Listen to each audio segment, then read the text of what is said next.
Vote गणति परे बहु प्रतीक्षार अंत घटी। विषम कटक निर्वाचन मंडली दीर्घ वर्ष व्यवधान में पुणी कांग्रेस हाथ को फेरवा सह कर्मी मानक महल उन्मादना नूतन उत्साह देखा मिली। विषम कटक निर्वाचन फलाफल को नहीं सबु दल मध्य उत्सुकता देखा जाउथिला। हेले कांग्रेस प्रार्थी नीलमाधव भिक्का सबु राजनीति गणित को भोट प्रमाणित कर शेष 4 राउंड रे बीजेडी प्रार्थी पूर्वतन राज्य हेवीवेट मंत्री जगन्नाथ सारका को 9403 खंड भोट व्यवधान में हराई सभी को चकित कर शेष पर्याय सुधा नीलमाधव 68,446 खंड भोट पाई प्रथम स्थान में थिबा बेले पूर्वतन मंत्री श्रीजुक्त सरका 59,043 खंड भोट नहीं द्वितीय स्थान में रही पराजय वरण करथिले।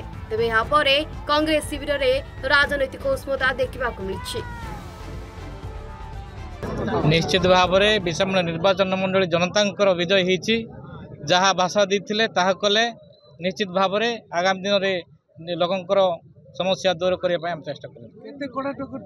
बहुत कड़ा टक्कर आप जानी से कैबिनेट मंत्री आईन मंत्री तीन मंत्री थे पूरा जवाब जो जनसाधारण देले जनसाधारण विजय हो निश्चित भाव में आम जो लोकों पाक पहुँची जो भाषा देचु निश्चित भाव में जो रास्ता पानी टू आरंभ करी जहाँ समस्या अच्छी दूर करने चेष्टा करें। विषम कटक रवींद्र कुमार साहू रिपोर्ट सूचना टी।